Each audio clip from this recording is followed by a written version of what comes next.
Good evening. For those who are here already, just saying hi. Hi. Nice to see you. Good evening, this is Ray. Waiting a few minutes for our members to arrive and all that kind of good stuff.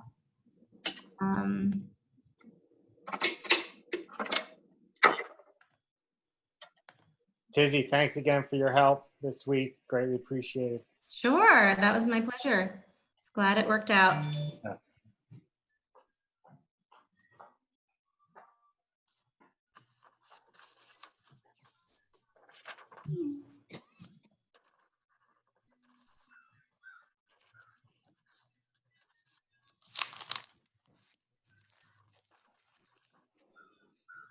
For those who are here now, I'm just going to give a quick note. If you know how, if you're a member, if you can change your name to identify you as such, even if you're an ex officio member, just so we can, so our team can sort of identify and make sure that they're unmuting everyone that they need to, and not muting you as a member if they shouldn't be. So we're just sort of making sure we know who's who. And if you are on the phone, you probably don't have access to text, but if you have you can also note in text your name, and our hosts can change that for you as well. A little light housekeeping before we get going. Oh, hey, Matt. Is my video not working? Nope, we can see you. All right, I can't see myself, so. Oh dear. Senator Lockman, I'm gallery 8. I'm gonna go to another device and try to put my name in. Okay, I think the host can change for you. Galaxy Note 8, right? So we'll fix that for you, Ray, if we can. Not, let's see.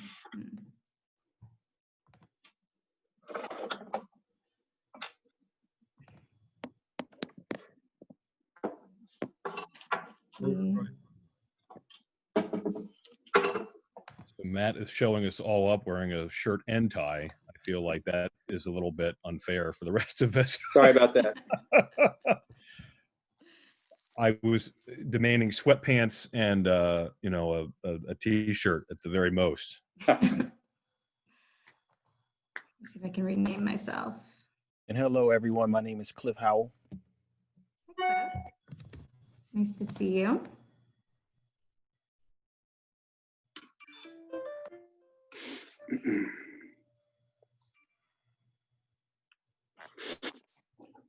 Oh, that helps.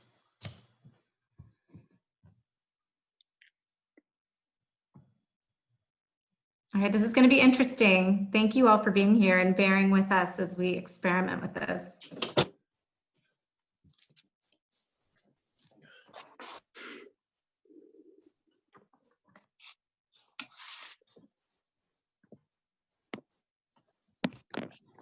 Five o'clock. Put myself on mute for a minute.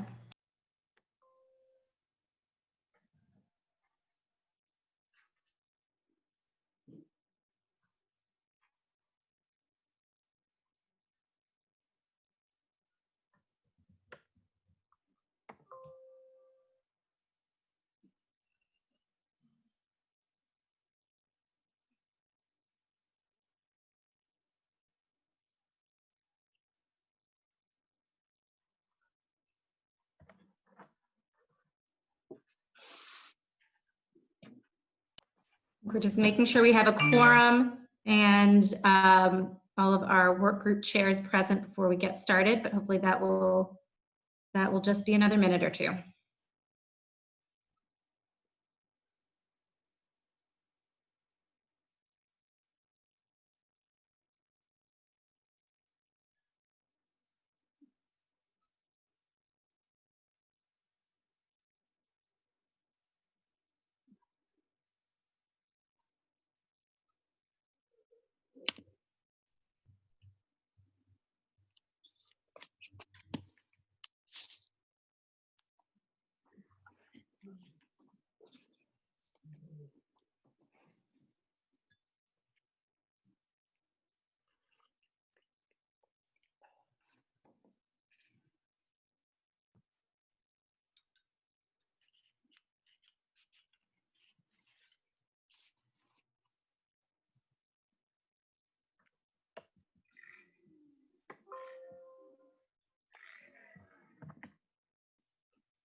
James, it's a very nice sweatshirt. Okay, It's a 302 one, so I feel I get at least geographic props for wearing it. very nice, very nice. I think we are okay to get started. I'm just looking for Representative Chakwocha if he is on the line.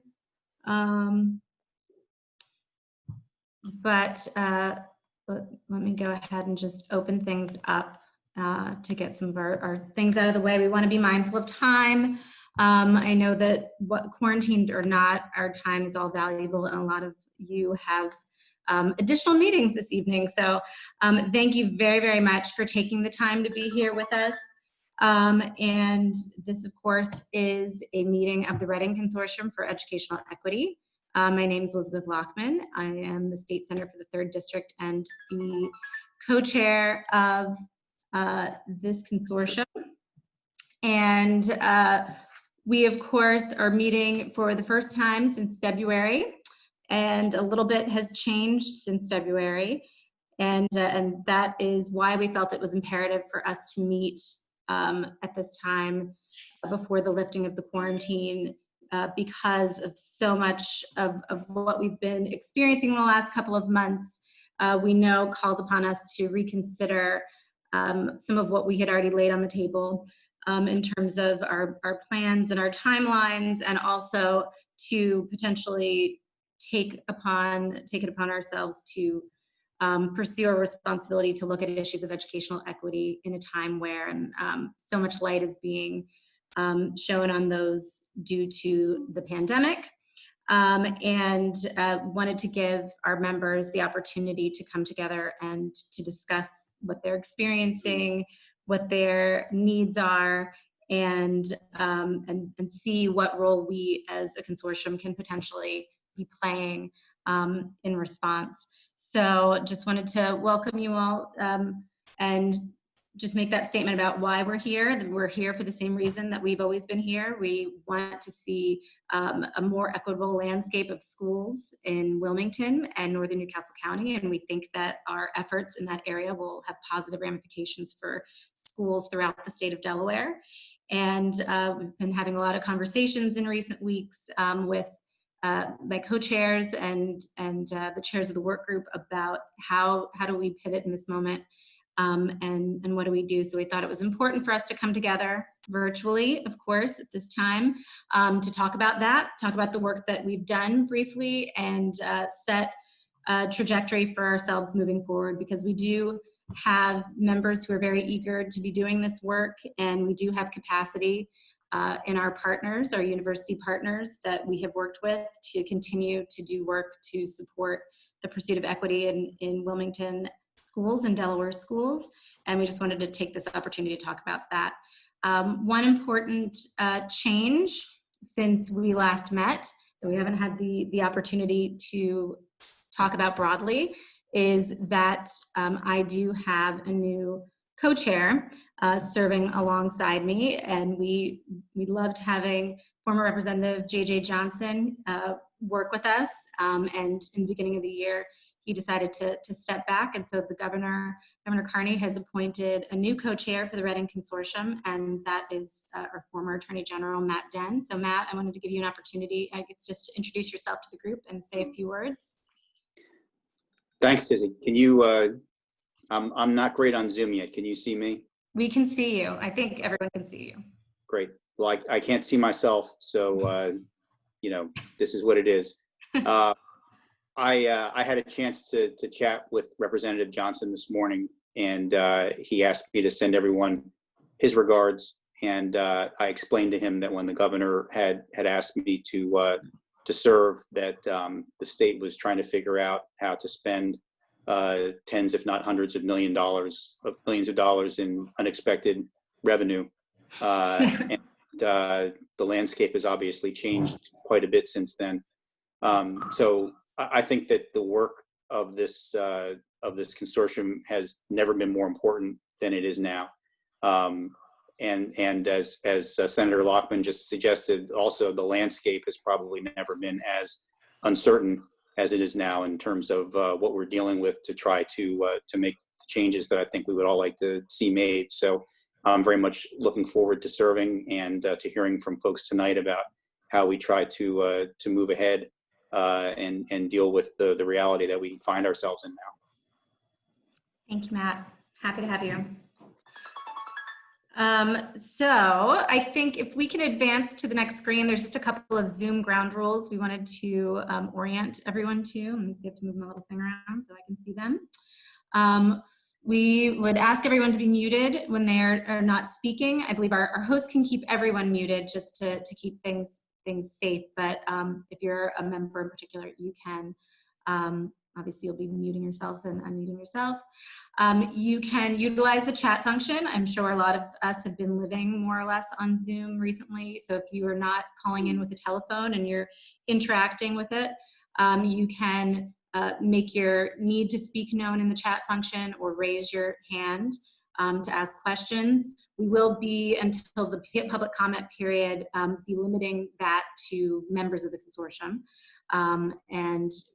But there will be an opportunity for you to speak if you'd like to indicate a desire to do so during the public comment period. And we'll, of course, ask you to identify yourself and your affiliation, even if you're a member of the consortium, especially if you don't have video going tonight. And then we just wanted to note that I believe we will be duplicating this to Facebook, so folks who don't have Zoom access can still watch us do our business here, as this is a public meeting and a public body. So does anyone have any questions about that before we just move into our business?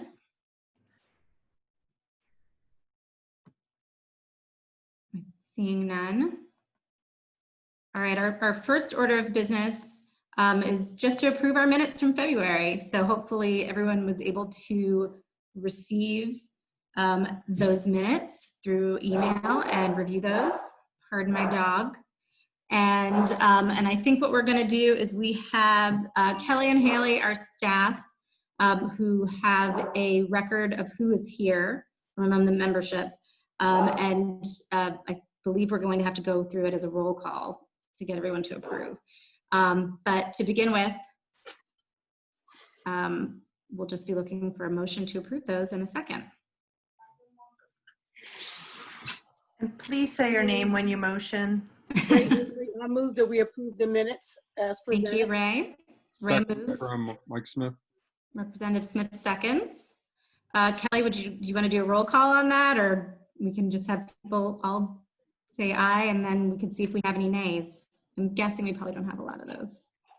I can do roll call, Tizzy. All right, go for it. Ray Jones Avery, Yes. Aaron Bass, Yes. Ted Blunt, Catherine Bradley, Yes. Alfreda Butcher, Namdi Chakwocha, Yes. James DeShane, Yes. Anthony Del Calo, Yes. Matt Den, Yes. Darrell Green, Yes. Rick Gregg, Yes. Tika Hartsock, Lincoln Holer, Yes. Stephanie Ingram, Yes. Joe Jones. Is there Gerald Allen for Joe Jones? Okay. Elizabeth Lockman, Yes. Maria Matos, Yes. Jeffrey Menzer, Yes. Noel Picara, Yes. Mike Pazicki, Henry Smith,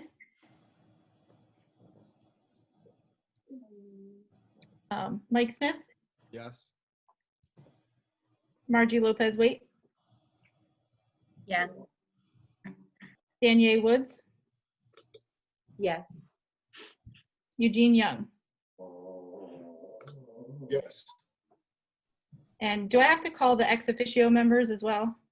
You don't get to vote, but if you want to call them just so we see who's here, that'd be cool. Sure. Susan Bunting, I am here. Rick Geisenberger, Present. and Mary Nash Wilson for Mike Jackson.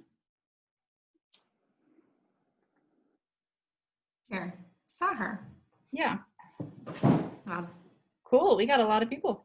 That's great. Thank you all for being here. Thank you, secretaries. And that was a good way for us to kind of see all who are in the room from the consortium. So with that, thank you for approving the minutes.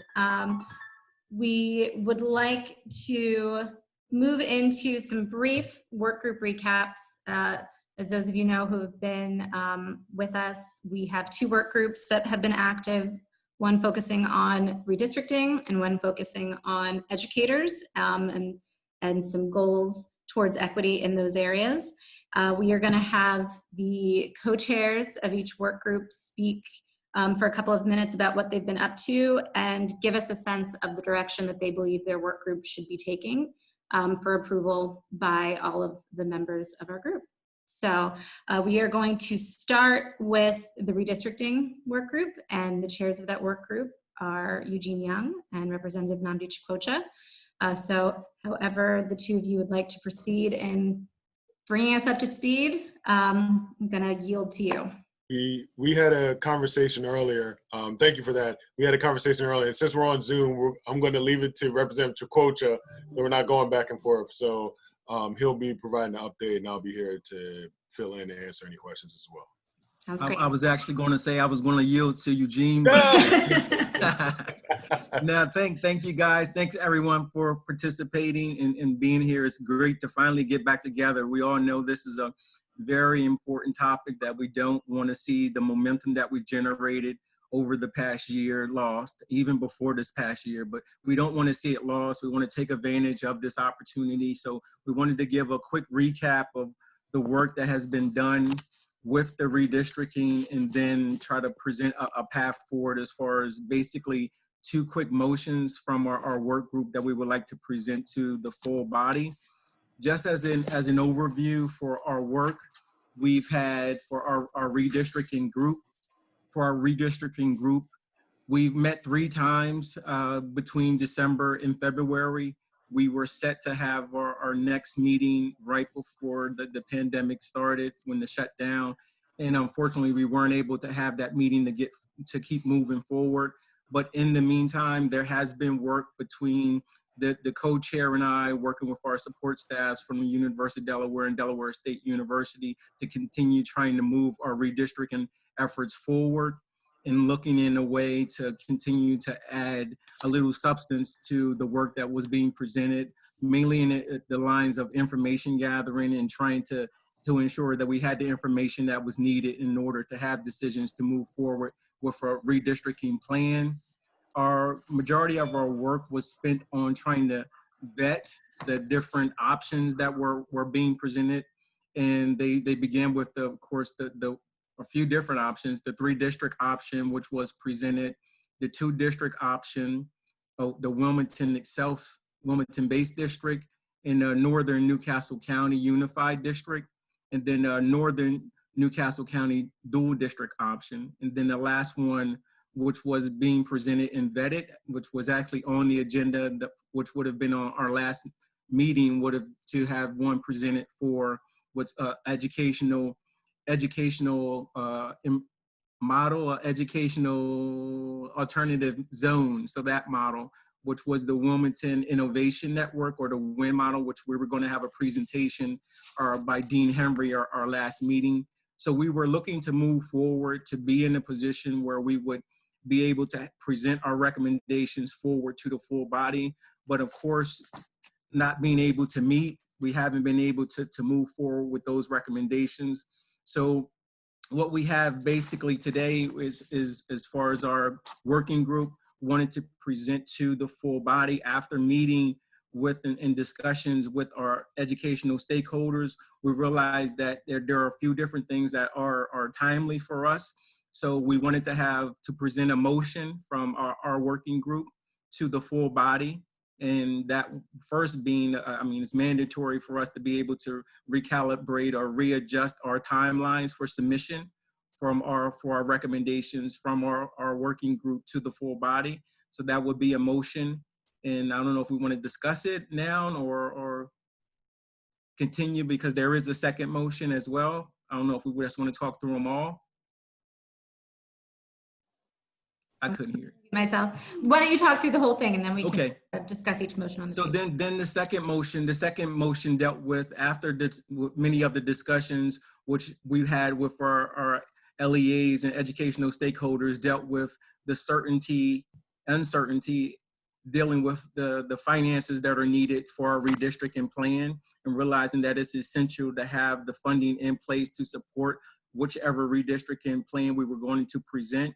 So our second motion is going to deal with establishing a body that will deal with the funding and the support that's needed to support the redistricting plan.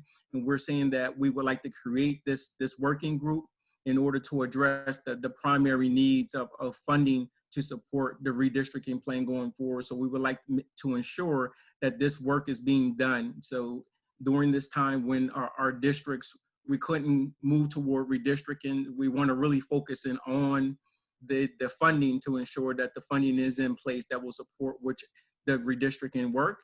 So in this, the body of this group would work on primary goals that are focused on addressing the Newcastle County tax pool, as well as funding to ensure that the needs that will support the redistricting are in place for our schools.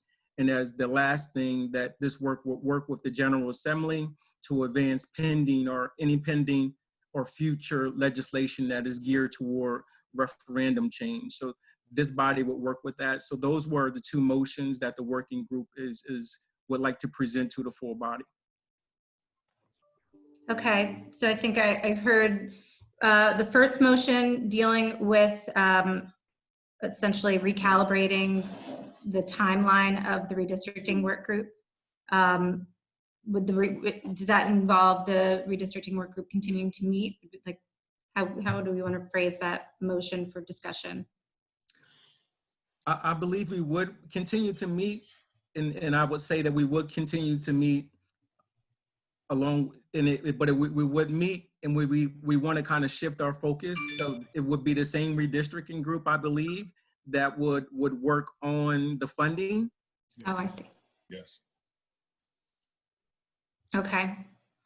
All right, so could we get a restatement, I guess, of the first motion for discussion? The first motion is a recommendation from the redistricting work group to recalibrate our timeline so for our submission of our redistricting plan to the full body.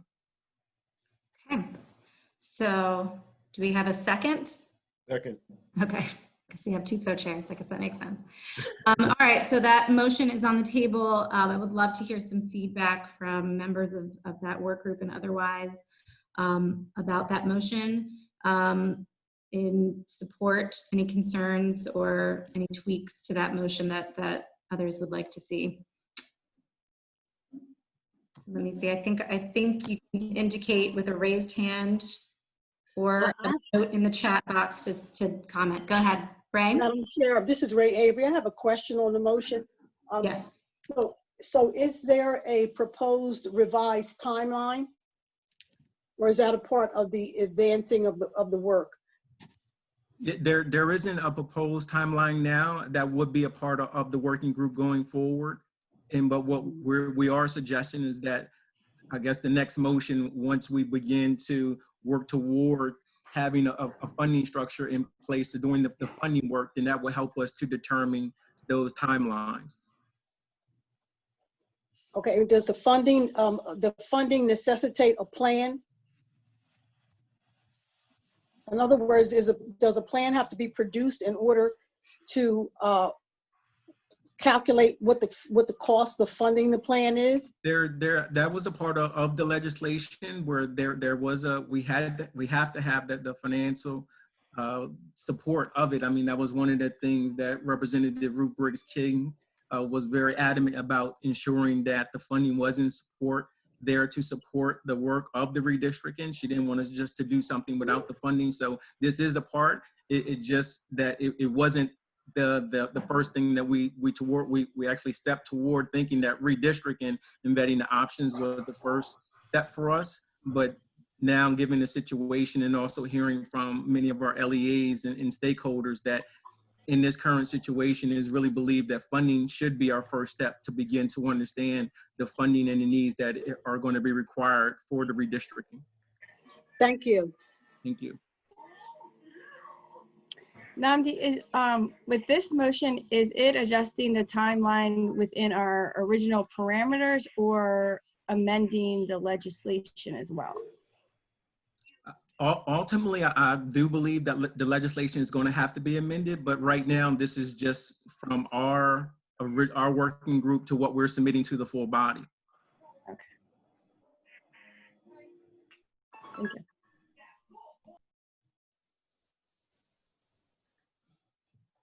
Any other questions on that motion before we seek a vote to approve it? I don't know if we're seeing any raised hands or anything. Okay, so essentially we'd be approving the redistricting committee recalibrating its timeline, understanding that moving forward on the previously stated timeline would not be possible. Is that correct? Correct. All right, if there's no further discussion or question on that, we can go ahead and do a roll call to vote on that. I see some thumbs up. I guess that's one way to do it, but I think we're gonna go ahead and do our roll call just for completion. So for the first motion, Ray Jones Avery, Affirmative. Aaron Bass, Yes. Ted Blunt, Catherine Bradley, Agree, yes. Alfreda Butcher, Namdi Chakrocha, Yes. James DeShane, Yes. Anthony Del Calo, Yes. Matt Den, Yes. Jarrell Green, Yes. Rick Gregg, Yes. Tika Hartsock, Yes. Lincoln Holler, Yes. Stephanie Ingram, Yes. Joe Jones. Do we have Gerald Allen for Joe Jones? Elizabeth Lockman, Yep. Yes. Maria Matos, Yes. Jeffrey Menzer, Yes. Noel Picara, Yes. Mike Przicki,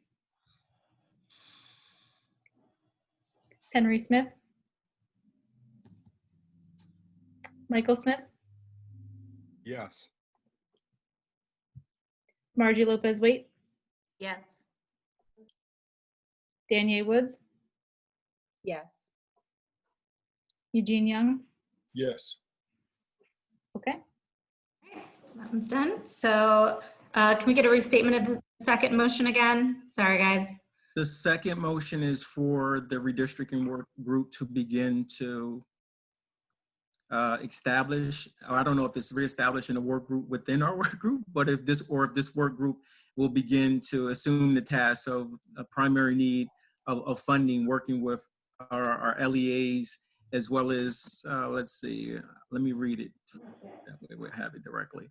For this group to establish that the primary need to have the funding in place to support our redistricting effort, this body will be charged, this body is charged to addressing the Newcastle County tax pool, funding to meet the needs as outlined in the legislation. And this work group would also work with members of the General Assembly to advance pending and future legislation geared toward referendum change.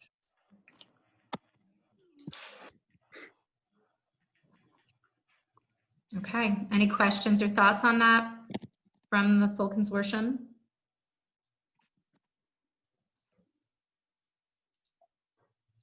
I know I have a question personally about the composition of that work group. I think you stated that it would be, you thought it might be the redistricting committee itself. I know we have a lot of superintendents and such on that work group who we know. Yeah, I was thinking that, I mean, it'd probably be the financial representatives from our districts would be a better suit, or presenting on behalf of the superintendents. I thought that would be a good fit for us. Yeah. Okay, yeah, just knowing that one of the issues with moving forward with redistricting has been the fact that we know our superintendents are so encumbered in the moment. So I think some kind of restructuring of a group to focus on that might be necessary. I think I see Maria Matos has her hand up. Maria, did you have a thought? I have two thoughts. One is we're forming another group with this group. That's one question. And the other two, how's the $700 million of the state's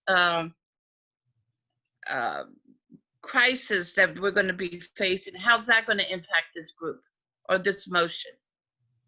Because the state is going to see almost a $700 million deficit. Mm-hmm. Over 2 years. Absolutely. I mean, one of the reasons why many of our stakeholders and other representatives on the calls we've been having have been very just outright stating that it's imperative to begin to look at because it's impossible to move any redistricting plan forward without the finances. So we're really looking at that. And what we're saying is that this working group would, in essence, become this new working group, that the redistricting working group will become this new funding working group with the addition of the financial teams from our representative districts.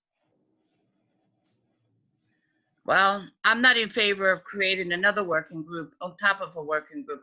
To me, it doesn't make sense, but I'm only one person. Would it be sort of supplanting the other work group? Or can you speak a little bit to that, to how what you're thinking? I mean, we can. I thought in essence, we're shifting our priorities directly from redistricting to really begin to hone in on the funding that's going to be needed for the redistricting. So it's still the same working group with the members who will be changed from the districts to greater meet the need and give us the insight that we'll need from the district perspective. So essentially, no longer doing the work of redistricting planning, but looking more at financial concerns. And I would assume that would include the challenges that we're now going to be facing. Absolutely. Absolutely. And they also both go hand in hand. And so that's one of the reasons why this is so important as well, Maria, because obviously even in any type of redistricting efforts, and as Representative Chukwuka discussed earlier about Representative Ruth Briggs King, talking about how important the funding piece was to this measure. We just want to make sure that we're able to cover all our bases and making sure that we have something that meets the needs of the now, and when the now is evolving so quickly and changing sporadically. Hey there. Yes, James. So this is James DeShane. Are we assuming that the costs associated with any kind of redistricting plan are going to be the same no matter what plan is chosen? I mean, we have 3 options that have been laid out, one that was going to be laid out. Are you sort of thinking that it's just one pot of money that will cover all of it? Or how are you going to look at that without having an actual plan to work towards? I think right now, that's definitely a part of why the work will continue with the redistricting to further vet those options, to get the actual numbers that are needed in order to implement those plans. But many of the options for this funding group, regardless of which option we go with or which recommendation is presented, many of these options are going to be the same as far as the supports that are going to be needed. So we're really looking at the general ones that are going to be, regardless of the option that is chosen, these options as far as funding need to be taken and considered. Okay. Thank you. Senator Del Callo, I see you highlighted. I don't know if that means you wanted to, did you have something? Yeah, I was, can you guys hear me? Yes. Working for myself. All right, good. So I was going to, my question was just going to be precisely that, which is, are we saying that there's no redistricting plan that's more or less expensive than another? Because, I don't know exactly what would be required in all respects, but I got to think that there's some difference depending upon what is ultimately chosen. But maybe I'm mistaken in that respect. I'm sure that there are some supports that will be in common between any given proposal, but I just wanted to raise that as well, similar to James's point. I'm not saying that doesn't mean that we can't address the question of cost first, but it seems to me that it would be useful as we do that to be mindful of examining each proposed approach and trying to get like a profile to see if there would be differences between a given proposal and another given proposal as to the way that it would pan out with the need for funding. Because I could also see the mechanisms for how funding might be achieved possibly being different depending upon which proposal is embraced as well. So that's my observation. Kind of with tying all that in together, I don't remember if it was our last meeting when we were at CA or if it was the one before that, but as we were comparing the different plans, I did ask about like a cost benefit analysis between them. And I thought that Haley had said somewhere in maybe some of the archives that there was some information to kind of compare each of the plans doing some type of cost benefit analysis. So I don't know if where we ended up with that, or is that still kind of what we're kind of saying now in comparison with the different plans and then discussing this new funding work group. So I see a couple of comments in the chat, and let's see, Margie, I don't know if you wanted to speak to this out loud. And Representative Smith agrees with you. So I don't know if you want to explain to everyone your comment about considering cost savings versus increases, but I wanted to invite you to do that if you like. Yeah, I just wanted to chime in. I think as opposed to just focusing on potential cost increases, there are some potential savings as well. I mean, the one option that was thoroughly vetted already was the idea of moving Christina, a student of Wilmington, to Red Clay. We know that one was going to result in increases. I think that's one of the reasons I personally don't think that option should even be on the table. We've already sort of beat that dead horse already. But I think some of the other options haven't been thoroughly vetted. We haven't been presented with the cost savings analysis as mentioned earlier. So I would say, that we heard a couple different things, I think, in the motion when Representative Chicocha was presenting it. There were a couple of sort of mechanisms that might present barriers, like, or opportunities, like the Newcastle County tax pool or like the referendum system, that are sort of overarching funding system aspects that we could be looking at. And then where I'm also hearing kind of costing out on plans, though we haven't actually selected a plan yet. So I think, there's room for us as a consortium to sort of choose the direction we would like this work group, should we approve its existence, to focus upon. So does anyone have any thoughts on that? I'm hearing a lot of discussion about sort of comparing and contrasting costs of plans, though we haven't yet selected one, and I'm hearing some questions about whether we have the capacity to fully do that. So does anyone want to speak to? And I also see Senator Sokol, I think, is in the chat, who would like to comment before we. Oh. Am I looking at that correctly? I just saw Yes. something pop up. Public comment is technically held to the last 10 to 15 minutes of the meeting. Okay. Yes. I think you could feel free to put the substance of the comment in the chat, but I think we are going to try to keep it our way through the motions before we get to that point, just with the consortium members at this time. And Dizzy, it's Senator Lockman, sorry. It's Mike. Is there any way we can hear from maybe Rick, since he's on the consortium, to maybe talk through kind of finances? Yes. You know, because without him or somebody from the budget office, it really doesn't make sense. Right, sort of guide and focus what might be possible for the work group. Yeah. Sure. Rick, are you there? Sorry, it took me a second there to unmute.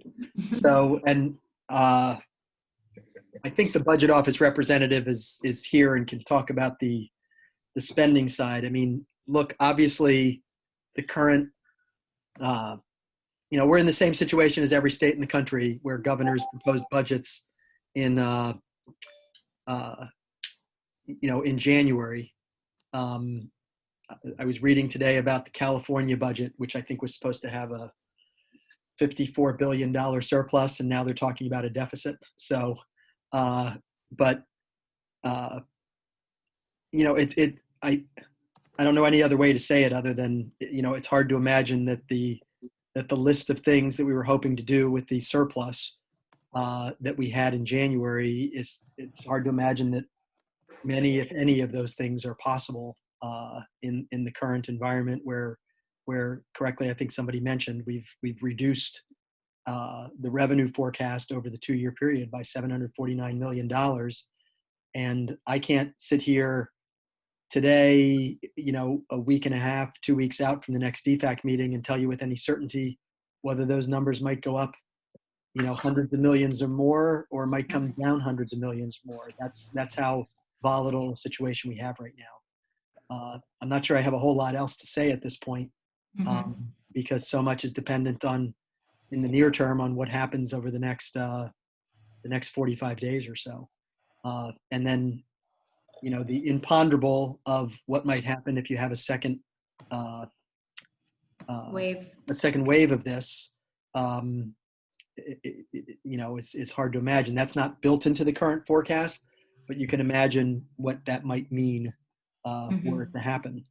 And that won't enter into our forecasts until DFAC meets in October, later in the year. So I don't know if the budget office representative wants to weigh in with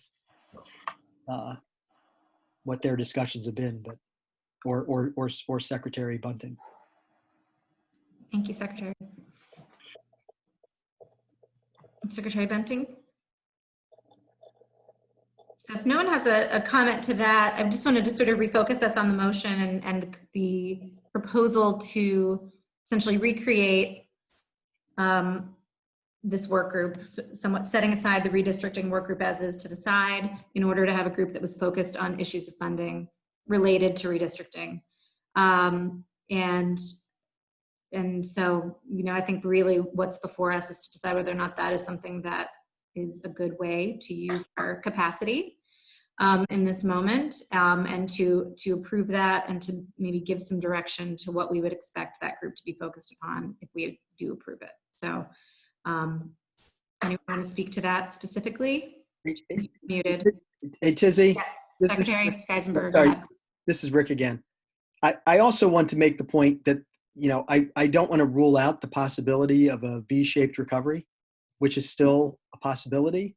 And so I do think it's critical that we continue these discussions. I mean, some things may need to go on to hold for the next 6 months to a year. But, the fact of the matter is the economy was doing really, really well as we headed into this. And there's lots of reason to believe the economy can return to something that is quite strong, especially if we don't have a second wave. And so the planning for this remains incredibly important, I think. So I didn't want to end on a down note because I do think it's, I do think there's every reason to believe that the overall underlying economy of Delaware is really, really strong. I do think we will recover, but right. Okay, thank you. So while current conditions might delay our work, it won't be forever. We'll be able to return and continue our progress. So any thoughts on the motion of creating this group and or what it should work on before we restate it and vote on it? I want us to be mindful of time because we do have another work group to report out to. I have a question. This is Stephanie Ingram. Yes, go ahead, Stephanie. Will these two groups be working simultaneously, or will, like you said, the second group just envelop the first group and then just one group is working? I'm gonna open that to the chairs. Eugene and Namdi, what are you putting on the table? It's essentially, Yeah, it's essentially the one group is Mhm. working, and it will work on some funding related as well as redistricting issues as it continues to develop the plan, but funding will become a priority in order to support the redistricting plan that we put forward. So it's a shift in focus and potentially to some extent membership of that group. Yes. Thank you for the clarification. Thank you for the question. Okay. Any other thoughts? Tizzy Maria has her hand raised. Oh, Maria, sorry, I keep missing your hand. Go ahead. Who's gonna make the selection of this second redistricting working group funding group? Excellent question. I believe other than the superintendents who were going to ask for their financial officer or representatives, and I hadn't, other than that, I didn't see changes to the redistricting body. It would be the same, essentially it would be the same group, just with the representatives from each district. Yes. And if the vote turns up that we don't decide to create this new work group, then what happens to a funding discussion? Does it still take place somewhat within the redistricting group, or is that completely tabled? I mean, it was altogether a part of our mandate. So ultimately we were going to get there, but we just put the redistricting plan first. So now we're just shifting focus, but it was a part. So we were going to get to this point of funding eventually. Okay, thank you. That's exactly true. Yeah. It's really just shifting around our 4 priorities that we came together and established in the beginning. Yes, Maria. So would this funding group take into consideration based on and hopefully the economy will return, but we don't know. Would this funding group also take into consideration the possibility of downsizing the number of districts that we currently have?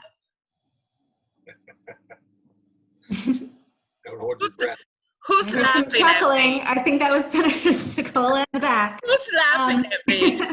No, well, quite frankly, Maria, I think to best answer your question, as a consortium, the majority of us can direct this work group to study what we ask it to study. Thank you. This is Stephanie Ingram again. I have another question. If the motion is carried forward and passes, could we, as a whole group, look back on who is on a part of the group? Because I would really appreciate the opportunity to be a part of this group along with the financial advisors from each district. Okay. I think that's a very fair question. Absolutely. I think that's a good way to look at it. Okay, great. And I saw Ray had her hand up. Yeah, I just want to make sure that I'm following the conversation. So because it's different words being used, it doesn't sound like, it sounds like that the sitting redistricting work group is being reconstituted. It's not being replaced, it's being reconstituted. Is that correct? No. Correct. That's my understanding. Yes. Yes. Thank you. And Margie sort of asked a similar question in the chat. I don't know if you wanted to speak to it, Margie, but saying. Yeah, I just wanted that clarification. So we're not really creating another work group. We just feel that the districts would be better represented by the CFO, since we're getting into sort of a financial discussion. Indeed. And releasing the superintendent so that they can attend to other matters. Okay. Indeed. Yes, and I think if we feel that there are additional members that need to be added, such as representation from DSEA, I think that we should remain open to that. Normally, the work group composition in the beginning, work done by the co-chairs of the consortium. and we would be happy to hear from you all's members as to who's missing. So we can certainly share the list and field your recommendations. Okay. I knew those conversations were going to take longer than we projected. Co-chairs, would you like to restate your motion and then we can do a roll call? Co-chair. Our motion is to reconstitute our working group to focus on funding, and some of our primary charges will be to look to address the concerns regarding Newcastle County tax pool and to ensure that the funding is there to support redistricting efforts. And we also work with General Assembly members to advance pending and future legislation regarding referendum change. I think we have Superintendent Green has another question before we proceed with any vote. Just in accordance with the timeline, because I can only speak obviously for Rec Clay as it relates to my CFO, and you know why I appreciate the value of monitoring my time and allowing us to tend to what we're dealing with. But my CFO is actually equally, if not more, busy than I am in this current environment to really look at, again, the looming economic impact that really truly is uncertain. So just in terms of before an official motion is made, because I understand the motion is to reconstitute, but what's the vision behind the timeline for this particular work group to meet? Because I mean, we can meet and look at future plans and what things were discussed during WEIC, but again, there's a high level of uncertainty as it relates to the overall impact that this pandemic is actually having on our current, not only school district finances, but ultimately what this budget for the state is going to look like in years to come, potentially. Now, do you mean in terms of frequency? Well, and just like when if this gets reconstituted and then is voted on tonight, what's the expectation in terms of, you know, pulling my CFO to give input about something again where there's such a level of uncertainty, budget forecast? I mean, it hasn't been determined as far as reconstituting. What we would definitely work with the CFOs to ensure that we're not trying to overburden anyone. And I think that's the same point we were saying with our superintendents, realizing that, you know, the bandwidth within the districts was stretched. We really are just trying to move forward with this, and it definitely will be, I believe, in a manner that is acceptable to our partners. We can't do this without our LEAs. We need them, and so working with our financial representatives of our districts, then we will come up with a meeting schedule that is compatible for everyone. And just to be clear, sorry, this is Lincoln Holder, Brandywine. Just to be clear, it's superintendents along with their CFOs, not CFOs in lieu of the superintendents. We definitely need our superintendents. We've been needing you. I mean, from the very beginning, we want your participation, but we realize that with this particular work group, since it's so heavily financial driven, that the CFOs are needed and very important as far as their participation. Thank you. Okay. Do we feel equipped to vote on this? I think you restated it pretty well. I don't know if we need to hear it restated again. Raise your hand if you'd like to hear the motion restated before the roll call. And if not, we're going to go ahead and have Haley call the roll on that one to approve the shift in focus, the reconstitution of redistricting to focus on funding issues. Okay. So this is for the second motion. Ray Jones Avery. Yes. Aaron Bass. Approved. Ted Blunt. Catherine Bradley. Alfreda Butcher.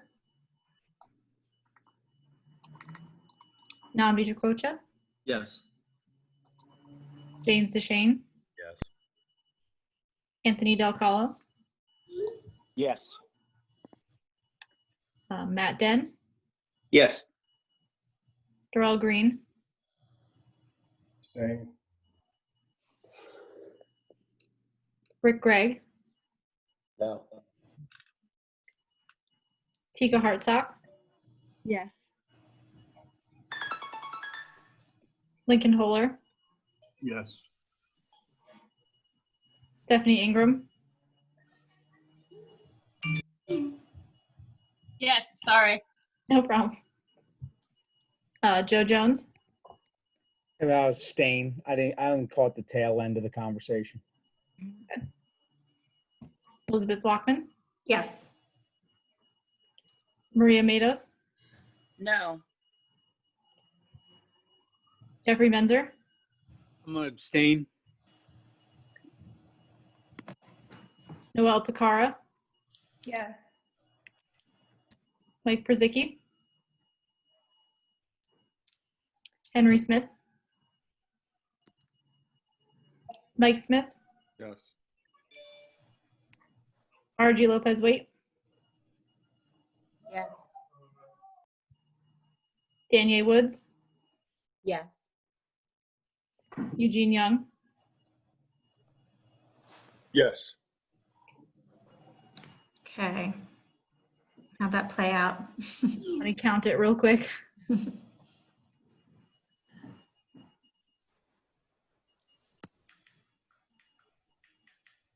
15 yes. Yeah, that's what I got.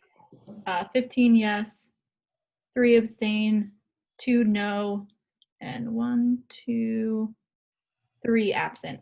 Okay. All right. I think we're good. Thank you. Thank you, Eugene and Namdi, for walking us through that. It ended up being a more extensive conversation, I think, than we had even bargained for, but I think that's good. And we will, of course, see where we go from here.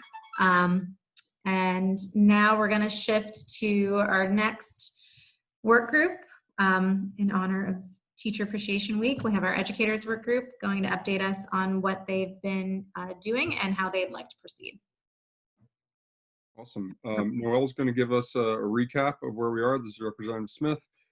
Noel's going to give us a recap of where we were. We finished a lot of our work prior to all of this stuff going on. And we're just asked by you all at one of the last big meetings to come up with some background information and whatnot. So Noel will give a recap, and then we do have a motion. Hi, this is Noelle Picara, and as many of you remember, at the February 13th consortium meeting, we did a lengthy presentation and discussion of our 4 recommendations. There was a big discussion with the consortium. Many people had questions and some qualifications. So there was a tentative approval of the motions pending some more research and answering those questions. So the educator work group met. We did a lot of research to answer those questions. We discussed them and we made some edits to the recommendations. We are suggesting that since we have this time, that we are able to proceed and get some more stakeholder input on these recommendations so we can continue to refine them. We're really focused on recruiting high qualified, diverse candidates through a Grow Our Own program and strengthening the teacher pipeline. Second, retaining high quality and diverse candidates, addressing financial incentives and packages for teachers and school personnel, and creating whole school professional learning packages for high need schools within the city of Wilmington. And the third, supporting a diverse teacher workforce. Local education agencies should create cohorts of teachers and administrators of color for the purpose of preparing the next generation of teachers and administrators. So this is that's a very brief summary of the recommendations that we shared with you at length in the last meeting, just to refresh your memory.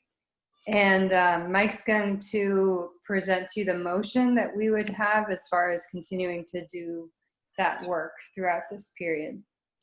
And before we do the motion, does anybody have any questions in general, or would you like to kind of hear the motion first and then go from there?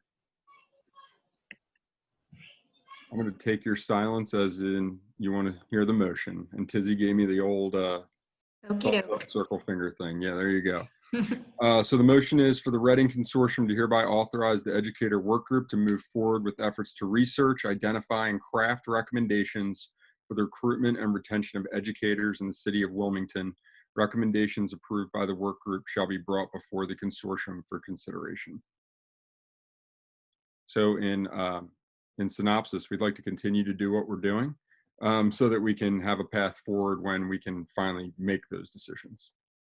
If there's no questions, I'll take a second.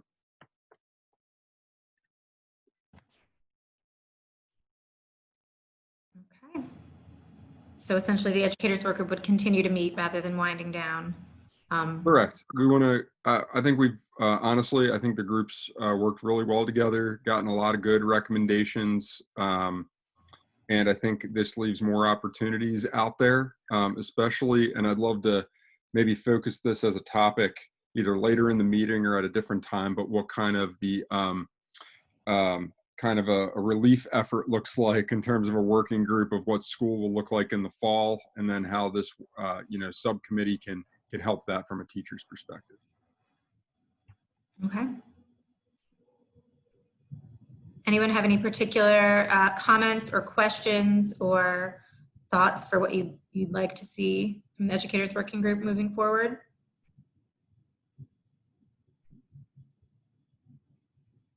Okay, I don't see any hands. I don't see any comments in chat, so I think that means we're solid. Haley, do you want to go ahead and review that motion with the group? Sure. Did we get a second? I was just going to ask that. We didn't. Anyone want to throw me a bone with a second? Second. Second. Ray Avery. Thank you, Ray. Okay, so for the third motion and for the last time, I'll read everyone's names.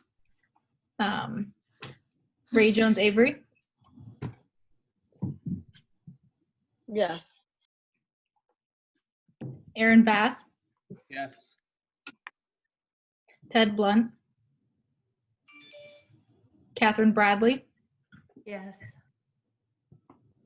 Alfreda Butcher. Namdi Chakrocha. Yes. James DeShane. Yes. Anthony Del Calo. Yes.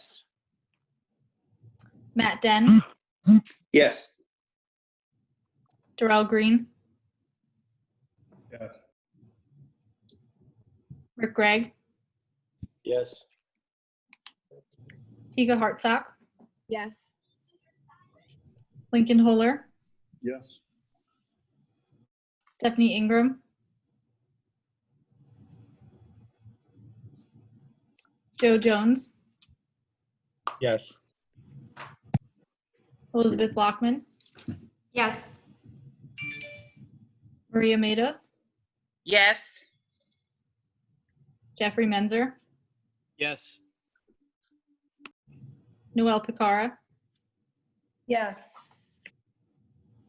Mike Przicki. Henry Smith. Mike Smith. Yes.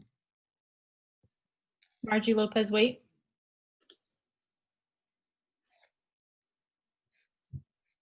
Danielle Woods. Yes. Eugene Young. Yes. Okay. Great. All right. Thank you all. I think glad we were able to get through those. We just wanted to make sure that we could essentially redirect the capacity of the consortium through our work groups, so that over the coming months we can continue to be productive and pursue the goals that we have before us and mandated for us as well. So thank you for all for being here to help us do that. And next, we do have more on the agenda. I know some folks may have to start to peel off for some other meetings, but I'm hoping that most of you can stick with us. And looking for the next slide.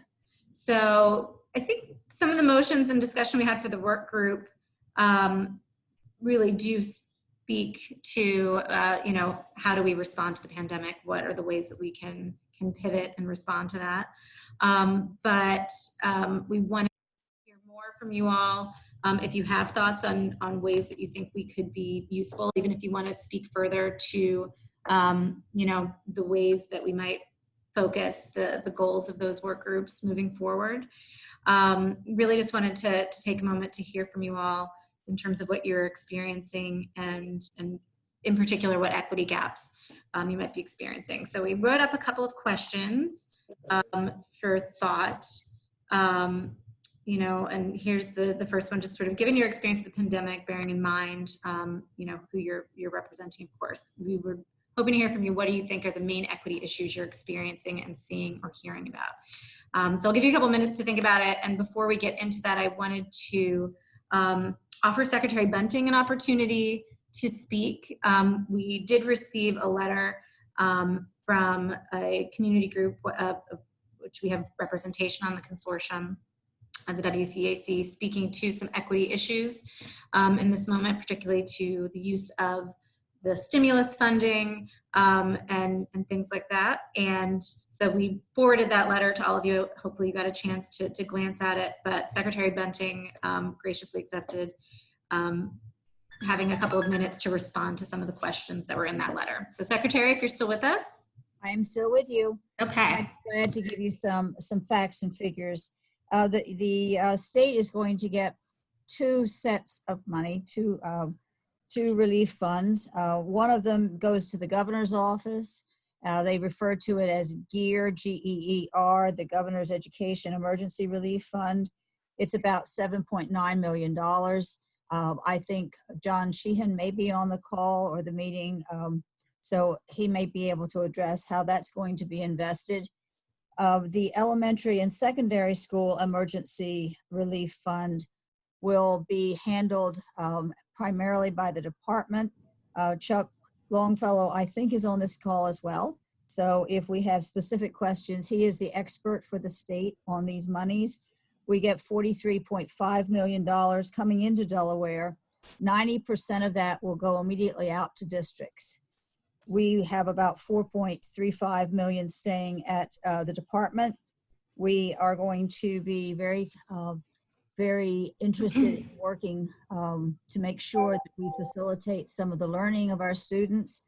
For example, one of the things that we have run into is that not all of our students in the state have access to the internet. So even if they have a device, if they don't have internet accessibility, they aren't able to participate in remote learning as some of their counterparts.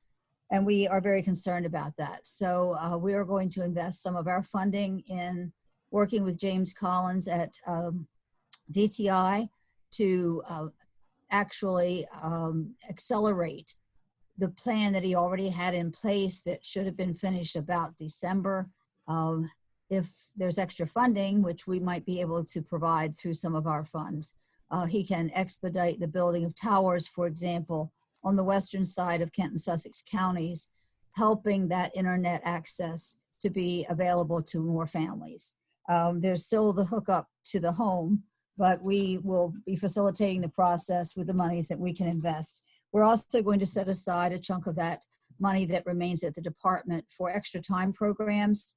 The money should be available for use until September of 2021, which means we can, depending on when we are able to go back into schools, there may be a possibility that we can do something, particularly for our most vulnerable students, late this summer, but we don't know that yet.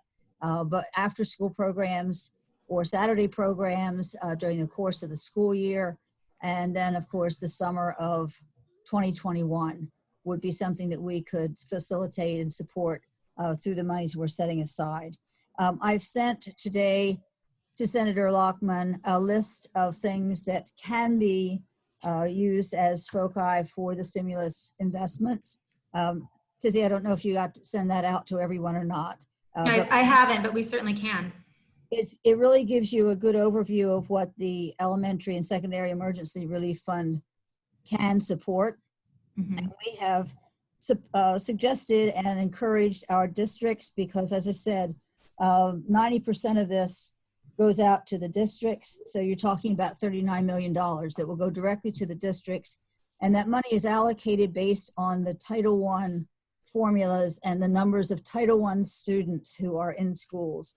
And Title I, if you'll remember, does directly look at those low-income students among us.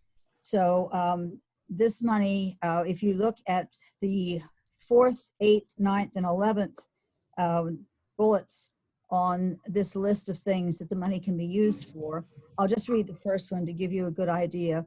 It can support activities to address the unique needs of low-income students, children with disabilities, English learners, racial and ethnic minorities, students experiencing homelessness, and foster care youth. And if you look at the 8th bullet, it talks about providing meals for students, providing technology for online learning, providing guidance for carrying out IDEA requirements, which would be your special needs students, and continuing educational services. The next one also goes into providing support for students, and it again specifically mentions low-income students, students with disabilities, talks about assistive technology or adaptive equipment, which would help our students who have special needs. And then number 11 is the one that relates to summer learning and supplemental after-school programs, and again specifically mentions low-income students, students with disabilities, English learners, migrant students, students experiencing homelessness, and children in foster care. So you can see that this money is really targeting our most vulnerable students. It also is to be used specifically for ameliorating things that have occurred because of this virus. So you can't use the money to go back and fix an issue that you had 5 years ago, or even 2 years ago, or even 6 months ago. But if it's something that is created or exacerbated by this COVID-19 crisis that we've been going through, then that's a legitimate area for the money to be invested in. So a loss of learning or a minimized amount of learning, which is exactly what our children are going through, although we're trying very hard with the remote learning. And we do have paper packets for students who are not able to access things technologically. So we're trying our very best to get to them. We also, by the way, have continued with the support services for our English learners, for our students who need some kind of emotional or social support. That learning is very important to us. The mental health pieces are being addressed by our counselors and so forth. But we know that the intensive support that they get when they are in school is not quite what we can provide through this remote learning situation. So that gives you a little bit of an overview of what we can use the monies for. We can make suggestions to districts. They have to follow these guidelines, but they will be making specific decisions at each district's level as to how that money might be invested. We are definitely beginning to think about a return. We're beginning the planning for a return to school. So I don't want to say we're going to return to school, but when we can, we will have a plan in place, and we're beginning to work on that now. I think that there are state teams that are out there doing a number of things. We've just had the last evening, in fact, of our remote learning community group meetings to give us some feedback on how things are going. And we will learn from this experience. Hopefully we will be able to make a better use of technology in our regular classrooms. But if we ever do have this situation again, or as Rick Geisenberger mentioned, if we have a relapse in the fall and we have to do something, I think we'll be a lot better prepared to handle the remote learning situation for all of our students, and more of them will be able to take advantage. I will mention that as we begin to talk about the return to school, several of us, Kevin Fitzgerald, superintendent, a state board member, Audrey Noble, and I are on the SREB task force that's looking at reentry to school. And the three big buckets that seem to be coming forth with that group, and they also, amazingly, were the three buckets, as we call them, of concern with our remote learning community group that was giving us input. They happen to fall into 3 categories, which include the quality materials and instruction, and health and wellness, and also the governance and operation of things. So those will be the 3 key working groups that will begin to emerge here in the state as well, so that we will be ready when we get that signal that we can resume some of the normal schooling that we usually have. So I do have the letter. I will share parts of that with the groups that can help in those ways. But the groups that are particularly mentioned in the letter are the ones that we're very concerned about as well. And you will see that SREB and the federal government have really been specific in pulling out information and suggesting ways to help those specific groups. So if there's anything that we can handle with answers, and as I said, I think that maybe both John Sheehan and Chuck Longfellow are on as well, so they can handle the finances or the governor's part of this question. Are either John or Chuck here and want to say a couple of words to that? Let us know in the chat or raise your hand if so. Hi, Chuck here. I think Dr. Bunting did an amazing job of describing the CARES Act funds, but I'm here for questions if you have any. Okay. Do any members of the consortium have questions about that, about equity in the distribution of the stimulus funds in particular for the secretary or Chuck? I have a question. How will the distribution of the funds and the use of the funds be reported publicly?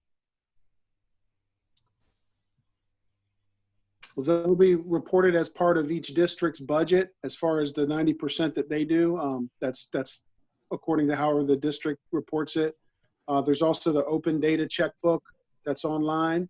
There's a quarterly reporting requirement that we have to do to the federal government. I'm not sure what form that's going to take yet. We don't have all that set up yet, but I think there may be a transparency component to that. I'm not sure yet, but we just got the access to the money this week, so we'll start working on those things. As for the 10%, that's for the Department of Education. That's also going to you're going to be able to see that stuff in the state of Delaware online checkbook as well. Thank you. Chuck is our expert in the state on this funding line, so he will be able to give you the latest and the deepest degree of information. I also should add that I've mentioned districts, but this money goes to charters as well. Again, it's based on the Title I formula, which is going to accent particularly the low-income students. Hi, Dr. Bunting. Can you repeat the last bucket? You said governance, and I think it was something else. And then kind of associated with those things, I was wondering if they were also looking at, so I heard you speak about Lower Delaware and their internet connections. And I know some of the feedback that I've gotten from families that I've worked with up here is while they've offered additional hotspots, they're not really feasible and realistic because they are only during certain hours. And so the family has trouble getting there. Some of them are still trying to have to work, but then also they're having to sit into a parking lot. So for instance, I know there's multiple spots, but one is the field house. And so expecting them to go then sit in a car to do work to access that internet spot was just not realistic. That's true up and down the state. Some of the schools, for example, have enabled people to come to their school parking lots and do it, or libraries. You'll find people at libraries. There are dead spots, dead zones, we call them, up and down the state. And so we're looking into those. And as late as this week, we have a member of our cabinet speaking to each district or each charter school in the state. And we are gathering, again, information about the number of devices that have been handed out, which families still do not have devices, which ones cannot access internet. And we're looking for those spots wherever they are. We also have hopes of being able to provide some assistance to families who cannot afford, though right now, if you are in a school that is a Title I school, you can be offered free internet by Comcast, but that's only for about 3 months. And if this goes for a longer period and we still need our families to have that connection, we hope through our funds to be able to cover some of those 10-month payments for our families. So we're looking up and down the state, as I said, checking as late as right now, gathering information again about which families still are having difficulty. So hopefully we will be able to get from the district in which these shortages are occurring, or the families are having extreme difficulty accessing internet. That will come through with this report, and we will be giving that to James Collins over at the Department of Technology Information. And this is Rick Geisenberger. I wanted to share that we've been in communication with the federal delegation, and I know on our list, if there is new money available from Congress, that on the list was additional money to meet some of the broadband needs that we know have not yet been fully funded. So. And the other question you asked was governance and operations. So anything that happens to do with finance or policies, the facility preparation, keeping it clean, that sort of thing, would probably fall under the operations and governance piece as the third major area. Okay, thank you. Mm-hmm. Any other further questions for Secretary Bunting, Chuck Longfellow, or John Sheehan, who is here, if anyone has a specific question for him about the expenditures of the funds flowing through the governor's office? If not, we can continue to field this question. I know, Ray, your hand is up, continues to be up, and you've stayed with us past 6. So I'd like to give you the floor to. Thank you, Senator Lockman. Sure. Ray James Avery here, speaking, sharing some information on behalf of the Wilmington Center for Education, Equity, and Public Policy. This center emerged from the Wilmington Education Strategies think tank. Some of you may be familiar with WEST. We were the producers of the Edunomics report around funding inequities and other research information specific to the impact on Wilmington children. On April the 27th, we hosted a series of virtual focus groups so that we could hear directly from students, parents, administrators, and teachers who are serving Wilmington children, or either they are living in Wilmington and attending public schools.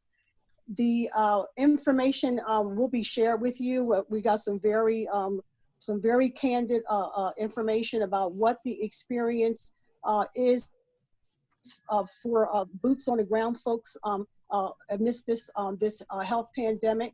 The leadership of the Center for Education Equity includes Lynn Howard, Eugene Young, Dr. Robert Andrzejewski, Dr. Shelley Rouser, Jay Street, Senator Lockman, Akila Eileen, Jim Simmons, Shannon Griffin, and Representative Nnamdi Chukwuocha, and myself. We're the core group. Our mission is to make certain that brown and black children living in the city of Wilmington will no longer be harmed by poor educational experiences. And we carry out our mission through unique cross-sector collaborations. What we did and hoped to, what we asked to hear direct feedback from was from students, teachers, parents, and administrators. What do they see as priorities for the allocation of this federal funding? We want to share that again with members of the Reading Consortium and others. And we had over 35 people participate. Some of the notable outcomes of the feedback sessions were the need to have curriculum be reassessed for translatability to remote learning. The rigor and the amount of content and everything that I could tell you is variable, because as we all know, these students go to so many different schools across different districts. And so there was wide variation within the district, within the same district, as well as across districts. We really want to applaud the effort that everyone is making, the teachers, the administrators, the students, and the parents. The efforts have been, in most cases, extraordinary, but we, as already has been alluded to, the students that were using technology in school were able to adapt as best they could. But there are large numbers of students that are not only participating in remote learning, but they also are not able to access packets. There was quite a bit of concern around grading. Those again, wide variation. Some students will receive pass-fail grades, and people really had a lot of concerns about all the effort that they've put into remote learning to receive a pass-fail grade. So there's a call for standardizing instructional delivery, consistency, as well as the level of student engagement across schools and districts. We also need to keep in mind that certainly that meeting compliances for students with that are differently able, that have IEPs and 504 accommodations, has been especially challenging. So a lot of lessons for all of us to learn. We also want to point out that there are high school age students whose parents are essential workers, and they're unable to be online all day long because they have siblings that they're responsible for caretaking. So the students themselves were really concerned that they don't have access to emotional support opportunities. They're disincentivized by pass-fail grades, and they just don't feel, they're just really burnt out, quite frankly. So the equity issues that we are grappling with pre-COVID have simply been amplified. And so the earlier, the basic human needs for food insecurities that our children are receiving the majority of the meals that they eat on a daily basis in school. We had a school leader who has, out of a 400 student body, has close to 79 or 80 families that are homeless.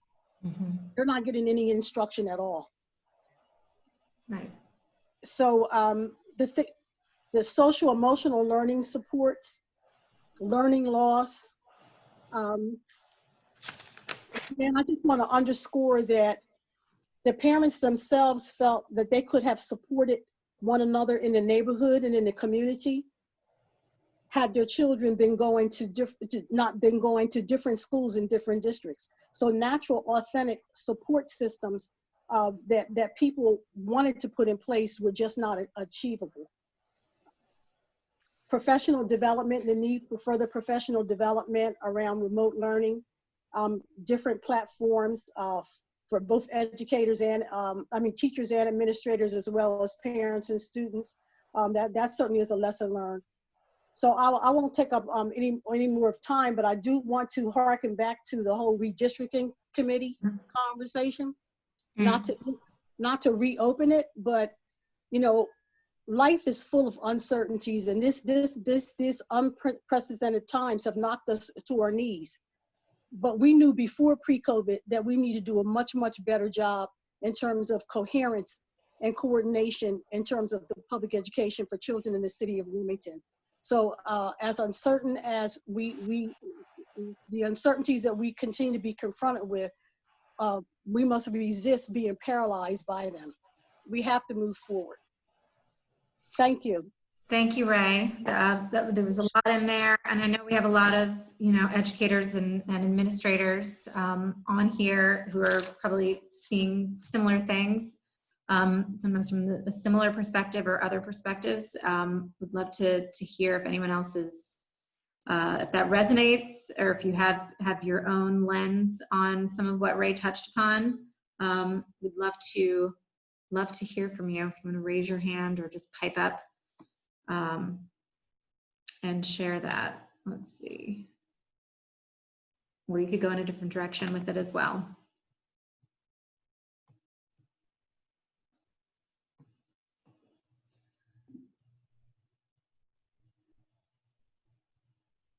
Okay, so yep. Superintendent Green. Ms. Lockman, thank you. Sure.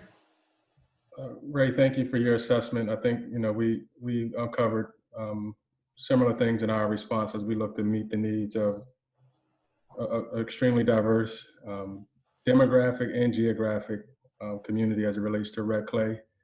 The only other thing that I would want to add also that we've noticed is many of our high schoolers, those who are eligible to work, have also somewhat disengaged by no fault of their own as it relates to learning, but out of necessity to provide for their families. So we're seeing a lot of high school age students, whether you go in the grocery stores, those who are able to drive and have vehicles, or DoorDash, Grubhub. I mean, it was amazing to see the number of high school students who, out of, again, no fault of their own, but out of necessity to provide for their families, have actually just gone right to the workforce. So as we look to engage our high school students on that end, that was one of the things that we were able to uncover as well. But everything else she alluded to, again, in terms of the inequities within our system, COVID has truly put it under a spotlight and really raised our level of sense of urgency across the board as it relates to teacher equity. And I'd be remiss not to just say Happy Teacher Appreciation Week to all of our teachers and educators who are on this Zoom meeting as well.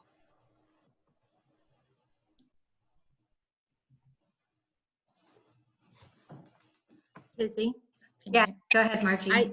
I just wanted to just state, I wanted to thank Secretary Bunting for the investment that the state is making on the improving the connectivity, because as a school leader, that's one piece, that's one hurdle that we're not able to overcome by ourselves. We definitely need the state effort to make that happen. So I appreciate that being a focus.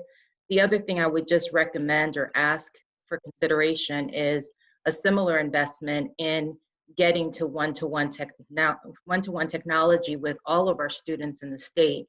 I mean, those of us that already had one-to-one technology, it was a lot easier to just coordinate distribution of those devices and get them in the hands of students versus schools that have not been able to make that investment and having to then secure the devices.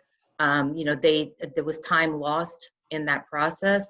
So similar to the investment the state made on Schoology years ago, I would love to see that we do a similar investment in getting to a one-to-one platform across the state.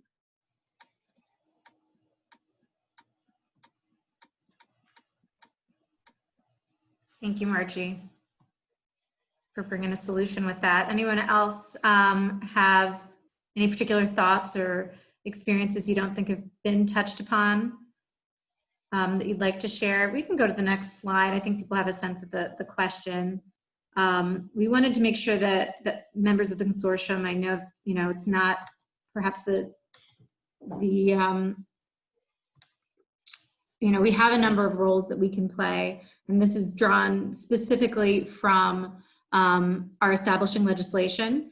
So while we're in this moment where we're, you know, recalibrating and, you know, reconstituting things and looking at different ways that we can play the role of state policy advocate around these issues, just wanted to refresh in folks' minds the types of roles that we can play.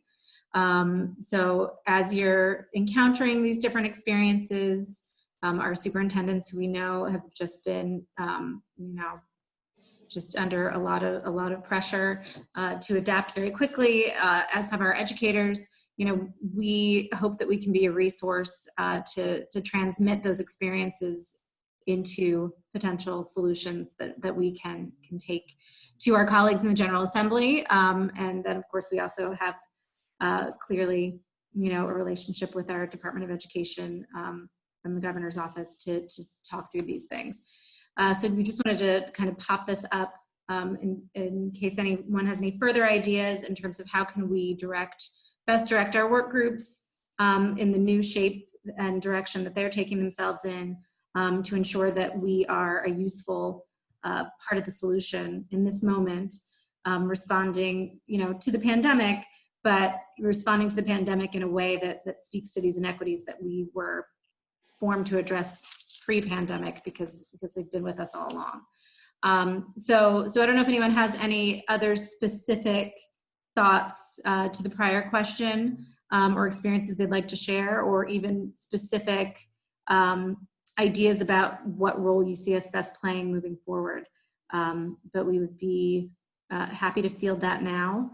for the next few minutes that we have before we shift to public comment. And just as a reminder, for those of you who are not members of the consortium, if you want to make a statement in the meeting, just make sure to sign up in the chat box. And we will get to you probably in about five to 10 minutes. Ray, you had another comment? I know, I'm sorry, I haven't spoken this much at any of those other meetings because when I walk into that room, I have a trauma attack because the setting is so large. But I do need to excuse myself to go to my charter school board meeting. Yes. But I do want to, I just want to thank all of the educators that have done a yeoman's job to respond to this epic crisis, health crisis that we are all experiencing. I love teachers, I love parents and students and administrators that used to be teachers. And I think that one thing that the Reading Consortium can do, that we all can do, is lift up the voices that are muted as we continue to plan. I think we need to do everything that's possible to lift up their voices so that we can hear directly from the people that are most affected by the advocacy that we are all engaged in. Thank you, Ray. And for folks who have attended our prior meetings, we did not bring back up our process cycle this time because we've made you look at it so many times. But as you know, we've always had, stakeholder engagement as a key part in that cycle that we're engaging in. And so there is an opportunity, I think, as we're looking at extending our timelines of work to really make sure that we elevate that in a way that we otherwise couldn't do or hadn't done. So that's definitely something that we can look into doing a better job of through our work groups. I agree with you. Aaron, you made a comment in the chat, so I'm going to call you out. I guess I just wanted to say happy Teacher Appreciation, but that was it. Just saying happy Teacher Appreciation and Nurse Appreciation Week. Right. Things at Eastside, we've seen 90% attendance during this time, and it's been amazing to watch not just our teachers, but also the mental health professionals continue to work with students. And so some of the challenges we've seen are finding housing for families, and also working to collaborate with different school districts and nonprofits to make sure the students had food all throughout this time. And so I think it's been amazing, the collaboration. Also, during a time we had zero warning before we had to shift literally overnight. And educators and those that work in schools have been amazing in spite of just having to make some shifts all of a sudden. So we appreciate you. Great, and I think Superintendent Greg, you pointed out another appreciation week, another public service worker that we should be appreciating. So I'm going to call you out too from the comment to chime in,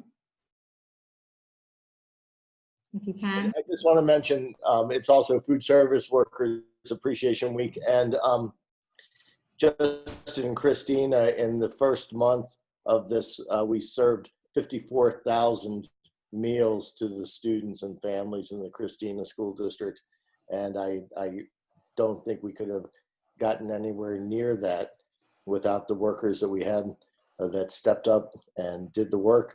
And I think that all of the other superintendents would chime in agreement on that. Senator Lockman. Yes. Lincoln Holder, Brandywine. Yes, sir. Just looking at the slide that's on the screen, I just want to be careful to make sure I understand the distinction between the role of the consortium and the role of the Department of Education. Oh. It seems to me that in some of these areas, lines can easily get blurred. Can you speak to that? Is there a particular area that you're concerned about where you think there might be a blurring of lines between our role and the? Well, development of policies to improve teaching and learning. Will there be, in terms of reporting out, in terms of programs, systems, data, want to be careful that we're not caught between submissions between the consortium and the Department of Ed and end up duplication of efforts. Sure. I think Noelle, did you want to say something? Yeah, This actually, question? I think this is a valid concern that we discussed a lot with the educator work group. Right. And I think it might just have to do with the general language of how this is written on this particular slide. Yeah. We definitely do not want to step on the toes of the Department of Education. However, the educator work group, as far as increasing the retention of teachers in the schools and being able to incentivize teachers staying in schools over the long term, that will affect students teaching, I'm sorry, the teaching and students learning in those schools. So we're not necessarily getting involved with like lesson planning and curriculum and things like that. It's really just in regard to the work group goals that we already stated. Right. And our role is advisory and, sort of an accountability role as well.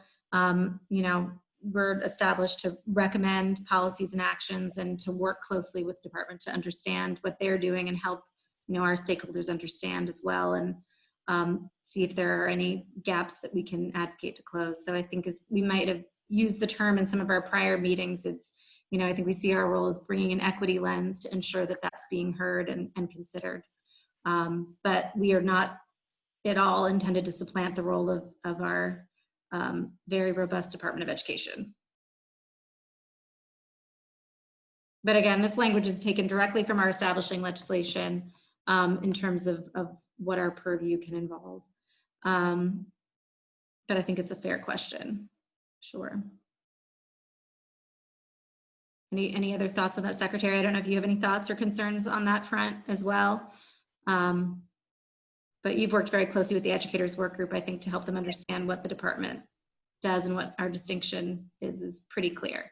We've also had a chance for our educator support group leadership to be a part of those meetings, and we will continue to participate as long as we can be of help. I think the collaboration is key.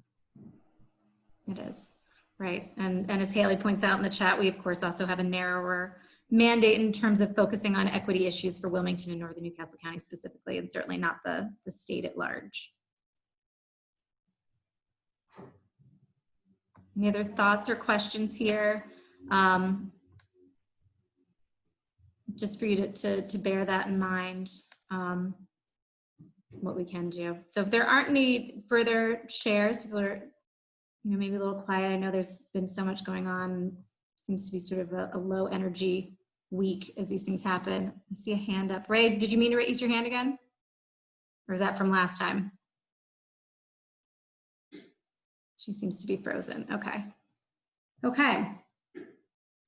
So last chance to offer thoughts from the consortium. And if there are none, we can now welcome those who requested an opportunity to make a public comment. Tizzy, this is Rick Yes, Geisenberger Secretary again. Geisenberger, go ahead. So one thing I hope we do, and I don't know that this is specifically the consortium, but just overall, one of the things I do hear is that, out of this crisis, there are actually some things that are working better. We find, I know in my own department, I'm finding some of my sections are actually more productive teleworking. Interesting. I imagine you might be finding some students that learn really well online without the, worrying about, how they're being treated in the class and or by fellow students or things like that. So I hope that one of the things we do coming out of this crisis is really think about what did work well and how we can, I can't imagine that everything is worse. In some cases, some things are maybe better, more productive, less expensive, and I hope that's something that we find a way to look at. You probably expect the chairperson of GEAR, which is the Government Efficiency and Accountability Review, to be thinking about that. But there are opportunities coming out of this crisis that I hope we consider. Thank you, Secretary. Appreciate that. Okay, nothing further. We're really just pulling from folks who made some specific comments in the chat and give them an opportunity to speak publicly if you would like to do so. I think first, Kathy Thompson, you'd made a couple of comments. Did you want to address the body aloud? Are you still with us? I am, Kizzy. Thank you. Thank you, Senator Lockman. How are you? Good, how are you? Good. I just wanted to make sure, I did address a couple of comments regarding the costing for one of the motions, or, you know, the financial things that everybody was going to look at, because there is an abundance of information on WEIC regarding the transition costs, some of which could be calculated and some of which could not be, based on 2016 figures, which was when WEIC was operating. And I wanted to ensure that that information was also going to be considered by the group. And I think you indicated, Senator Lockman, that it would be, that all of that would be considered. Correct. Right. Right. Local data that we definitely wouldn't want to discount. Right. I mean, it's really important because all of this matters tremendously in terms of, especially if we're talking red flag, to the residents here as well. Okay. So thank you. Thank you very much. Let's see. I think Amy, I don't see a last name in my notes. Okay. Is there an Amy? All right. How about Senator Sokola? If you're still with us, you. Yes, I am. Great. Senator. Hi, how are you? I'm doing just peachy, and I really appreciate you and the whole group and the work you're doing. And I'm glad that you're doing this even under the circumstances. I did want to let you know that my comments actually weren't just related to what we were on at the time, and in fact, that we covered tonight are very related to it, because I wanted to mention that there's another piece of collateral damage as a result of the pandemic. Our neighbor Maryland had a very comprehensive education blueprint called the Kerwin Commission, and a package of bills that passed in March right before they recessed due to the pandemic. And Governor Hogan did what he had to do. He vetoed it. It had a big price tag, but there were 5 taxes that were part of it that were going to pay for it. There are Maryland legislators who are already saying if they do get more flexibility with the federal funds, they are going to try to override the veto. But it would be irresponsible for them to do it, absent additional flexibility and a good understanding that it would work. But one of the things I was looking very carefully at this, because it was very similar to that No Time to Lose report that I was involved in 4 years ago. Yeah. I really thought it was going to be a nice blueprint for a certain judge to look at who was looking at equity and adequacy here in Delaware. But I do want to mention just a little bit about it. Was going to revise Maryland's school funding formula. It was going to provide for, it was going to carefully examine the strategies used by countries with the highest student performance and the most equitable outcome, the lowest student achievement gaps around the world. They were very ambitious plans, and they were going to take the state of Maryland from the middle of the state rankings in the United States to the upper reaches of the global rankings. It was going to have 5 parts, and these are things that Reading has looked at, WEAC has looked at, WEIC has looked at, I mean, just, not to mention some other groups that we've dealt with over the last 30 years. First, high quality early childhood education and care, in this case, for all 3 and 4-year-olds. Second, highly qualified and diverse teachers and school leaders. Third, college and career ready students as early as grade 10 with multiple pathways. Fourth, supports for students early and often. And 5th, governance and accountability to ensure funds are used effectively. These are things that we've talked about. I will mention some of the taxes that were in there. These were each individually vetoed.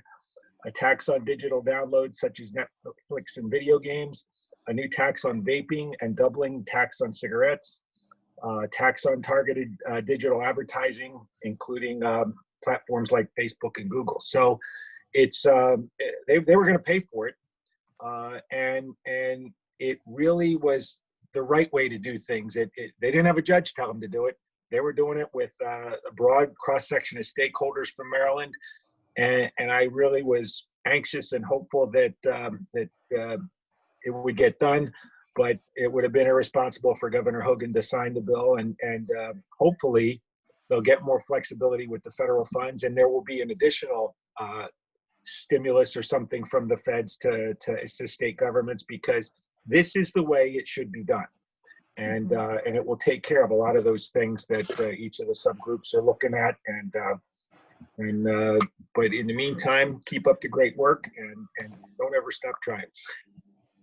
Thank you. Yeah, Kerwin's an amazing model. And if folks haven't seen what's going on with that, I definitely encourage you to look at KIRWAN Commission in Maryland. Thank you. So Marcia Carter, you wanted to make a comment? Yes, thank you, Senator Lockman. I just wanted to say thank you for all the work that you're doing, but also to thank you, Ms. Ray. I feel like her statement did a great job capturing the spirit of what some of the students in Wilmington are experiencing. So thank you for that statement to the group. But I also wanted to say a couple of things just for consideration. One is the continuous need for professional development amongst the teachers.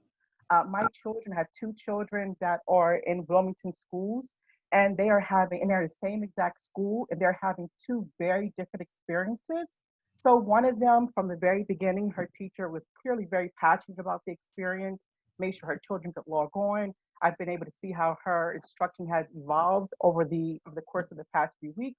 I mean, she's just done a fabulous job. She made sure she has covered the content, kept the students engaged, very organized in her instruction. And I don't feel like my child is losing as much whereas my other daughter, her teacher just logged on as of last week, and it's very unorganized in the way that she's delivering the instruction. So I think that access is very important, but even beyond the access, it's how well and prepared are the actual teachers that are also delivering the content and the instruction to the actual families and students. And I think that's critical that they themselves are prepared and maybe provided guidance around what that looks like.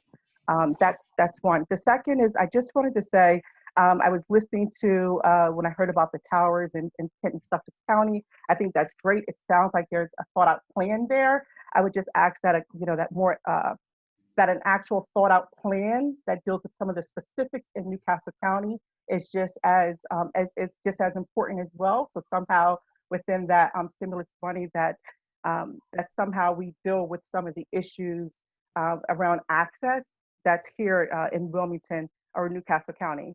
And then just the last thing was, I do agree with I think it was Rick that stated, seeing what did work and what worked well, and see what could transform into opportunities that comes from all of this that have occurred. So I definitely think there are possibly some areas that could be shaped differently into an actual opportunity for the students to make up for some of the loss that they've experienced.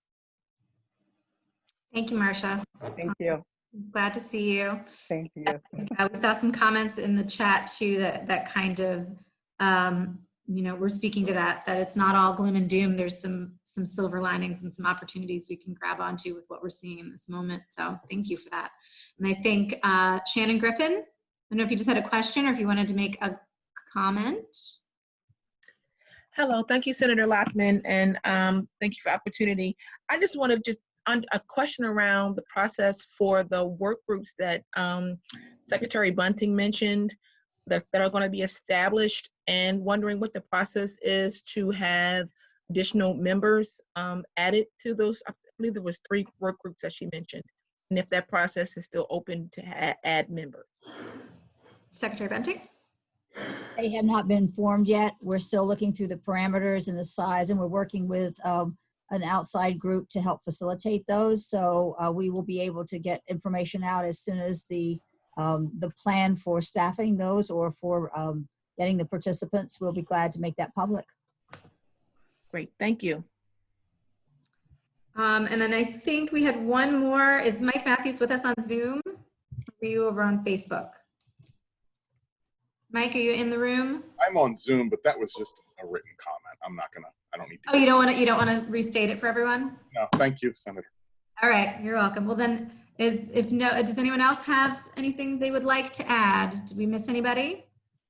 Thank you, Stephanie, for adding the link to the Blueprint for Maryland's Future. It really is a great model to the possibility that a group like ours could be working towards that kind of a robust plan, even if the funding might be, you know, a little further out than we might have anticipated. So if no one has any further comments, I'd be happy to entertain a motion to adjourn. And we'll see how our work groups gather and what kind of work we can dig into through those to bring back to the full consortium in the not too distant future. Thank you all for being here tonight. Can I get a motion? Stephanie Ingram, so moved. Thank you, Stephanie. Mike Smith, second. Thanks. Double second. So I think we are adjourned. Thank you all very, very much for being here and help us move things along. And we will see you soon.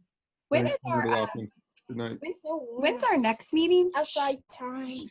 We are not scheduled for our next full consortium meeting, so TBD. Okay, thank you. No problem.